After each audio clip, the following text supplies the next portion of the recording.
मधुबन के बाबा, मधुबन के बाबा मुरली वाले, आपका क्या कहना,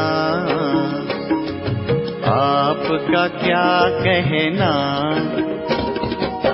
ओम शांति। आज 16 जुलाई 2026 के साकार मधुर महावाक्य हैं। आज मीठे मीठे बाप दादा बोले, मीठे बच्चे, ये पुरुषोत्तम बनने का संगम युग है। इसमें कोई भी पाप कर्म नहीं करता है। संगम पर तुम बच्चे सबसे बड़ा पुण्य कौन सा करते हो? बाबा ने कहा कि स्वयं को बाप के हवाले कर देना, अर्थात संपूर्ण स्वाहा हो जाना, ये है सबसे बड़ा पुण्य। अभी तुम ममत्व मिटाते हो, बाल बच्चे घर बार सबको भूलते हो, यही तुम्हारा व्रत है। आप मुए मर गई दुनिया। अभी तुम विकारी संबंधों से मुक्त होते हो। मुरली का गीत है, जले ना क्यों परवाना। ओम शांति। ये सब भक्ति मार्ग में बाप की महिमा करते हैं। ये है परवानों की क्षमा के लिए महिमा। जबकि बाप आए हैं तो क्यों ना जीते जी उनके बन जाएं। जीते जी कहा ही उनको जाता है जो एडॉप्ट करते हैं। पहले तुम आसुरी परिवार के थे, अब तुम ईश्वरीय परिवार के बने हो।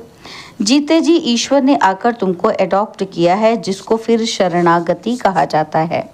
गाते हैं ना, शरण पड़ी मैं तेरे, अब प्रभु की शरण तब पड़े जबकि वो आए, अपनी ताकत दिखाए, जलवा दिखाए।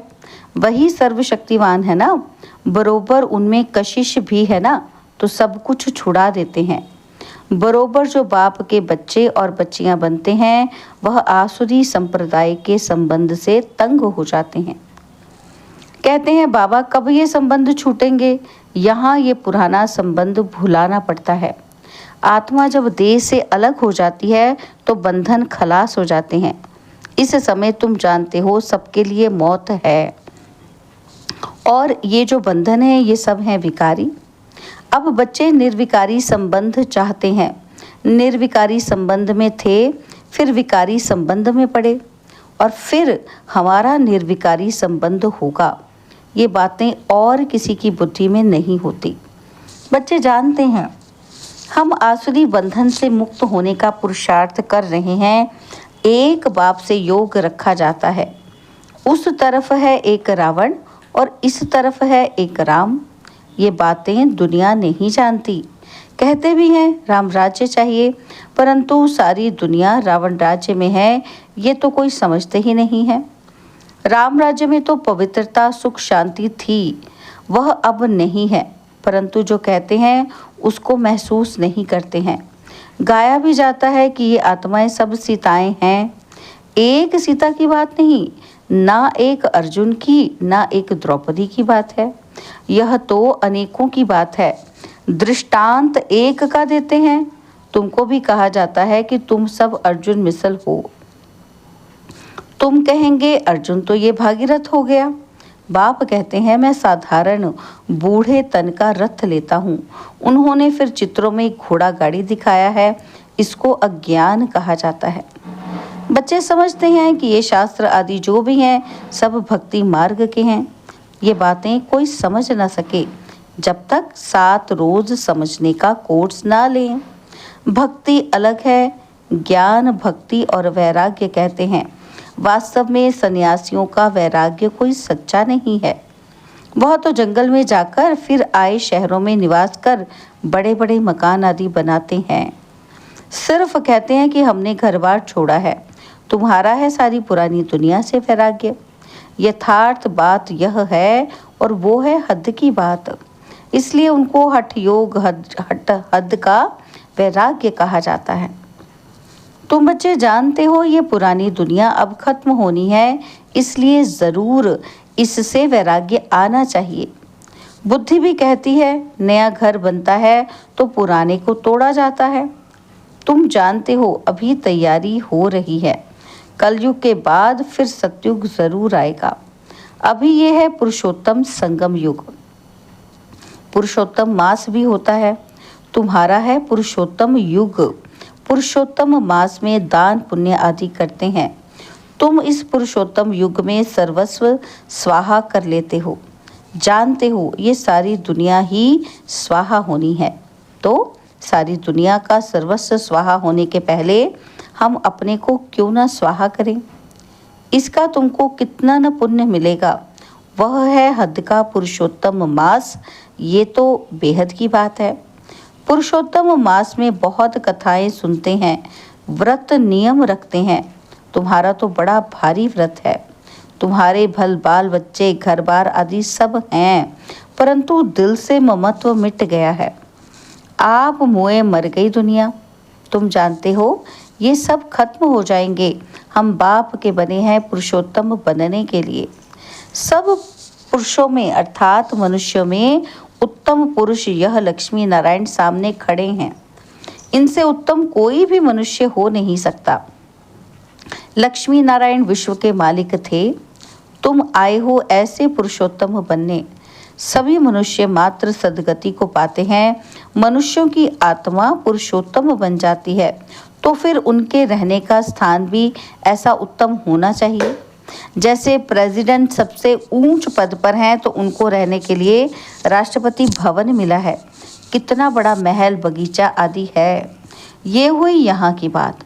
राम राज्य को तो तुम जानते हो। तुम सतयुगी पुरुषोत्तम बनते हो, फिर ये कलयुगी पुरुषोत्तम रहेंगे नहीं। तुम सतयुगी पुरुषोत्तम बनने के लिए पुरुषार्थ कर रहे हो। तुम जानते हो कि हमारे महल कैसे बने हुए होंगे। कल राम राज्य होगा और तुम राम राज्य में पुरुषोत्तम होंगे। तुम चैलेंज करते हो कि हम रावण राज्य को बदल राम राज्य स्थापन करेंगे। अब चैलेंज किया है तो एक दो को पुरुषोत्तम बनाना है, भविष्य 21 जन्म के लिए। देवताओं की महिमा गाते हैं। क्या गाते हैं कि सर्वगुण संपन्न अहिंसा परमो देवी देवता धर्म। तुम जानते हो और कोई मनुष्य नहीं जानते। तुम दूसरे जन्म में पुरुषोत्तम बनेंगे और फिर इस रावण राज्य का कोई नहीं रहेगा। अभी तुमको सारा ज्ञान है, अब रावण राज्य ही खत्म होना है। आजकल तो समय का भी कोई भरोसा नहीं है। अकाले मृत्यु हो जाती है अथवा किसी की दुश्मनी हुई तो उड़ा देते हैं। तुमको तो कोई उड़ा न सके। तुम अविनाशी पुरुषोत्तम हो, ये है विनाशी, सो भी रावण राज्य में। इनको तुम्हारे दैवी राज्य का पता ही नहीं है। तुम जानते हो कि हम अपना दैवी स्वराज्य स्थापन कर रहे हैं श्रीमत पर। जिनकी पूजा होती है वह जरूर अच्छा कर्तव्य करके गए हैं, ये तुम जानते हो। देखो जगत अम्बा की कितनी पूजा है। अब ये है ज्ञान ज्ञानेश्वरी। तुम जगत अम्बा की बच्चियां हो, ज्ञान ज्ञानेश्वरी और राज राजेश्वरी। दोनों में उत्तम कौन? ज्ञान ज्ञानेश्वरी के पास जाकर अनेक प्रकार की मनोकामनाएं सुनाते हैं, अनेक चीज़ें मांगते हैं। जगत अम्बा के मंदिर और लक्ष्मी नारायण के मंदिर में बहुत फर्क है। जगदम्बा का मंदिर बहुत छोटा है। छोटी जगह में भीड़ मनुष्य पसंद करते हैं। श्रीनाथ के मंदिर में भी बहुत भीड़ होती है। कपड़े का सोटा लगाते रहते हैं हटाने के लिए। कलकत्ते में काली का मंदिर कितना छोटा है। अंदर बहुत तेल और पानी रहता है। अंदर बड़ी खबरदारी से जाना पड़ता है। बहुत भीड़ रहती है। लक्ष्मी नारायण का मंदिर तो बहुत बड़ा होता है। जगदम्बा का छोटा क्यों? गरीब है ना, तो मंदिर भी गरीबी का है। वह साहूकार है तो मंदिर में कभी मेला नहीं लगता है। जगदम्बा के मंदिर पर बहुत मेले लगते हैं। बाहर से बहुत लोग आते हैं। महालक्ष्मी का मंदिर भी है, यह भी तुम जानते हो। इसमें लक्ष्मी भी है तो नारायण भी है। उनसे सिर्फ धन मांगते हैं क्योंकि वह धनवान बनी है ना। यहाँ तो है अविनाशी ज्ञान रत्न। धन के लिए लक्ष्मी के पास जाते हैं, बाकी अनेक आशाएं रख जगत अम्बा के पास जाते हैं। तुम जगत अम्बा के बच्चे हो। सबकी मनोकामनाएं 21 जन्मों के लिए तुम पूरी करते हो। दूसरे जो भी मंत्र आदि देते हैं उनमें अर्थ कुछ नहीं है। बाप समझाते हैं ये मंत्र भी तुमको क्यों देता हूँ, क्योंकि तुम पतित हो ना। मामेकम याद करेंगे तब ही पावन बनेंगे। ये सिवाय बाप के आत्माओं को कोई कह न सके। इससे सिद्ध होता है कि ये सहज राजयोग एक ही बाप सिखलाते हैं, मंत्र भी वही देते हैं। 5000 वर्ष पहले भी मंत्र दिया था, ये स्मृति आई है। अभी तुम सम्मुख बैठे हो, क्राइस्ट होकर गया, फिर उनका बाइबल पढ़ते रहते हैं। वो क्या करके गए? धर्म की स्थापना करके गए। तुम जानते हो शिव बाबा क्या करके गए और श्री कृष्ण क्या करके गए। श्री कृष्ण तो सतयुग का प्रिंस था, जो ही फिर नारायण बना और फिर पुनर्जन्म लेते आए हैं। शिव बाबा भी कुछ करके गए हैं, तभी तो उनकी इतनी पूजा आदि होती है। अभी तुम जानते हो राजयोग सिखाकर गए हैं, भारत को स्वर्ग बनाकर गए हैं। जिस स्वर्ग का पहला नंबर मालिक खुद नहीं बने, वो तो श्री कृष्ण बना।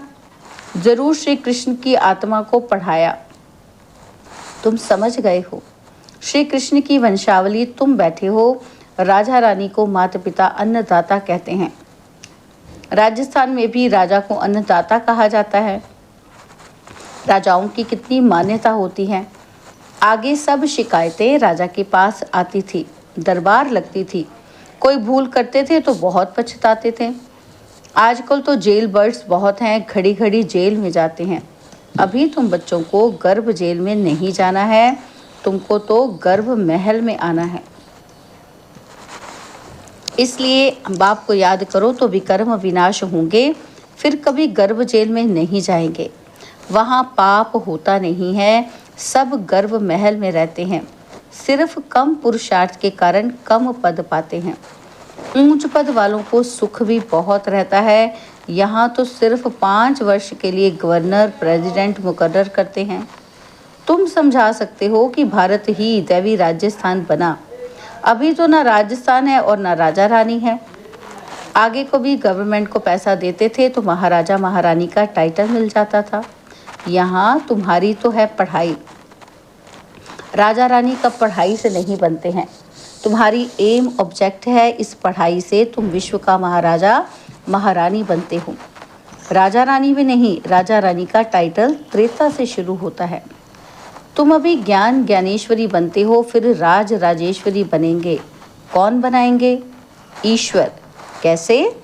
राजयोग और ज्ञान से। राजाई के लिए बाप को याद करना है। बाप तुमको स्वर्ग का मालिक बनाते हैं, ये तो बहुत सहज है ना। हेवन स्थापन करने वाला है ही गॉडफादर। हेवन में तो हेवन की स्थापना नहीं करेंगे, ज़रूर उन्हों को संगम पर पद मिलता है। इसलिए उनको सुहावना कल्याणकारी संगम युग कहा जाता है। बाप कितना बच्चों का कल्याण करते हैं, जो स्वर्ग का मालिक बनाते हैं। कहते भी हैं कि परमपिता परमात्मा नई दुनिया रचते हैं, परंतु उनमें कौन राज्य करते हैं ये किसी को पता नहीं। तुम समझते हो कि राम राज्य किसको कहा जाता है।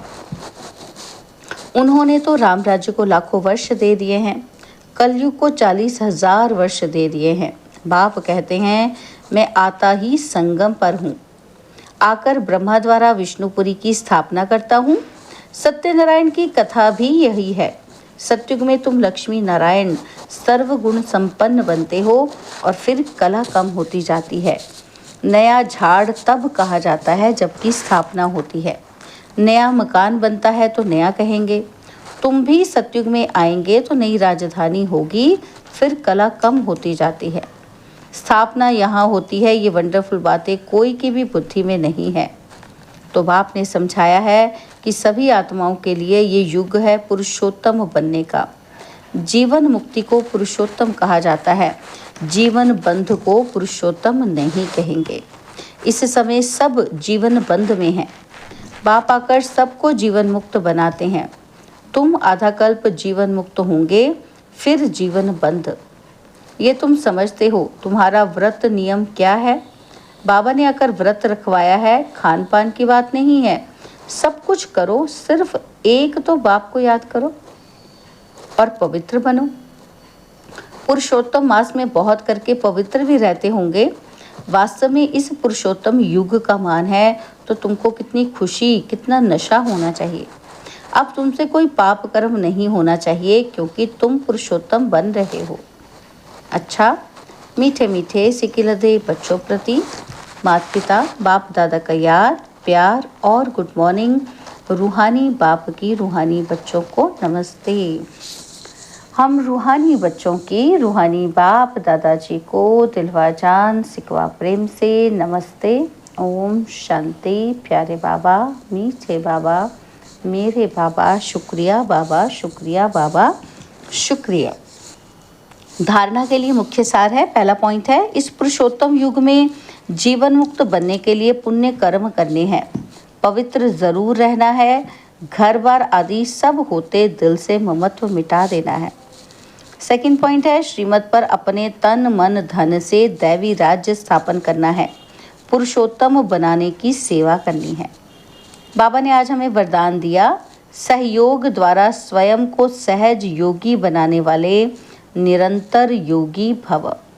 सहयोग द्वारा स्वयं को सहज योगी बनाने वाले निरंतर योगी भव। संगम युग पर बाप का सहयोगी बन जाना, यही सहज योगी बनने की विधि है।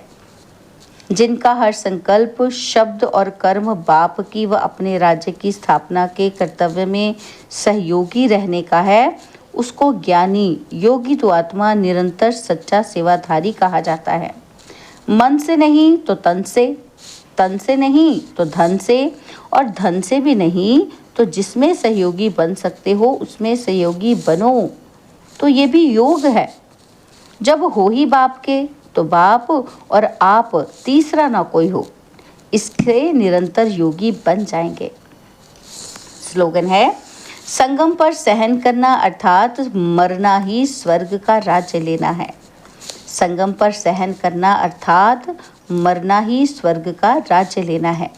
बाबा के व्यक्त इशारे हैं, ज्वाला स्वरूप स्थिति में रह शक्तिशाली याद का अनुभव करो। बाबा कहते, समय प्रमाण रहे हुए जो भी मन के संबंध संपर्क के हिसाब किताब हैं, उसे ज्वाला स्वरूप याद में भस्म करो। लगन है, इसमें बाप दादा भी पास करते हैं, लेकिन अभी लगन को अग्नि रूप में लाओ। विश्व में जो चारों ओर भ्रष्टाचार अत्याचार की अग्नि जल रही है, वह आप बच्चों के योग अग्नि से ज्वाला रूप याद से समाप्त हो जाएगी। अच्छा, ओम शांति।